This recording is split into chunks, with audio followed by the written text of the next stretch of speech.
Good morning Aswim! Dito naman tayo si Coach Melvien. Bale, update lang tayo sa aming swimming pool. Bakit nga ba nagkaganyan ang kulay ng aming swimming pool? So, malaking dahilan is yung pandemic. Kaya pa bang ibalik ang alindog ng aming swimming pool?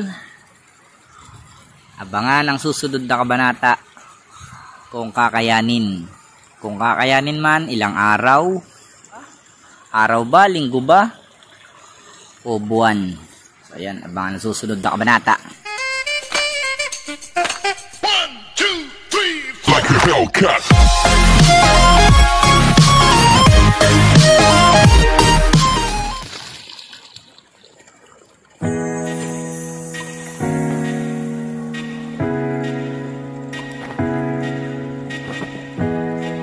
Quality.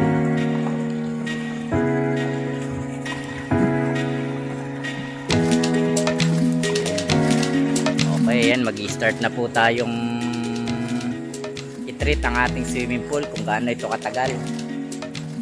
Unang proseso po, nag-check ko ng tubig, pH lang, pH.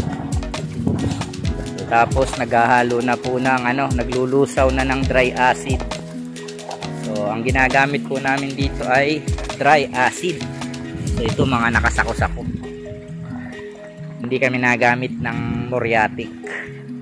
Bali 10 sako ang ibubuhos namin paikot. Ang isang sako ay 25 kilos.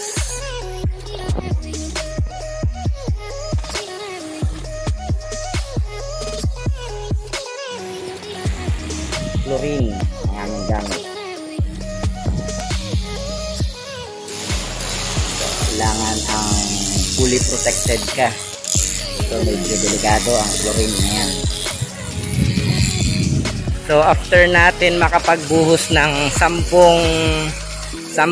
bag na 25 kilos na acid, sobrang baba ng pH niya. Na-test ko na ulit.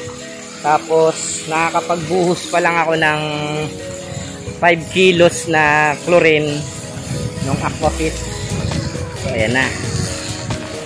So yung kaninang brown medyo nag-green na. Ayun. Itong part pa lang na to ang nabuhusan. 70 kilos nilulusaw namin, then paikot ang tapon para mas mabilis kumalat. Tuloy-tuloy lang ang filtration para mabilis ang paglinaw. Kulay brown or orange ang tubig, then biglang nag-green or blue.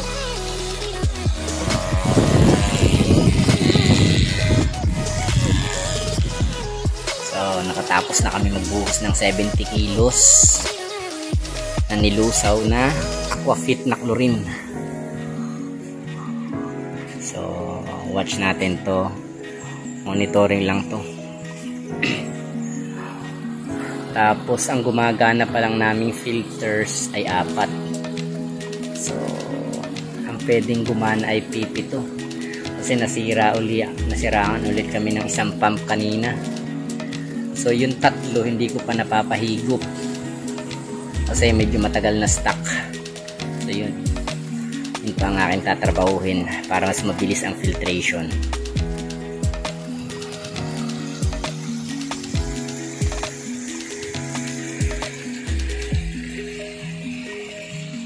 So ayan mga kaswim.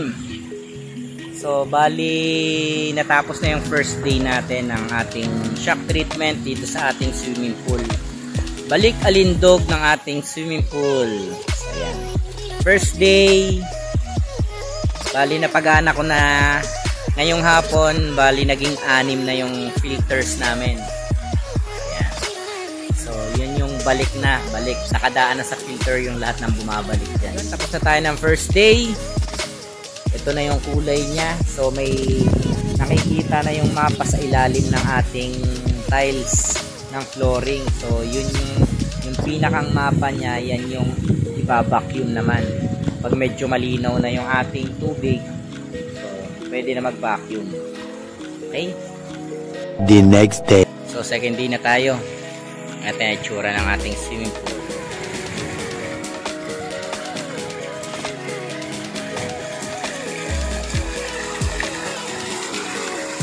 Medyo aninag na ang mga guhit. Second day. So, syempre, may water test.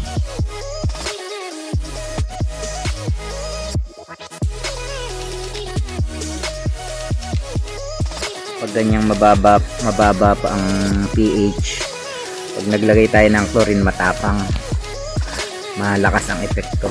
So kaya siya nag-blue agad. Kailangan natin magdagdag ng chlorine.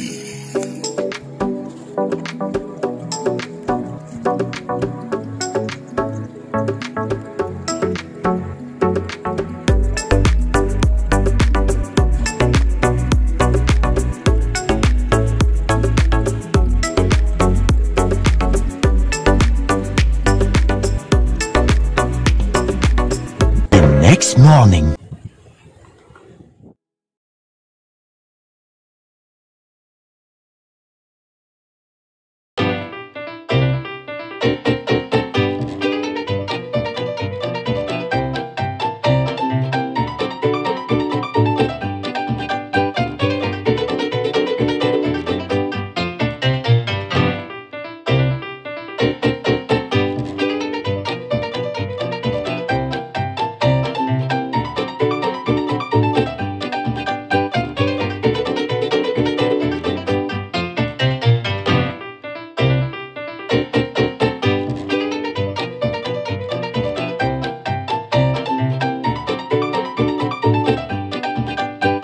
Day 4.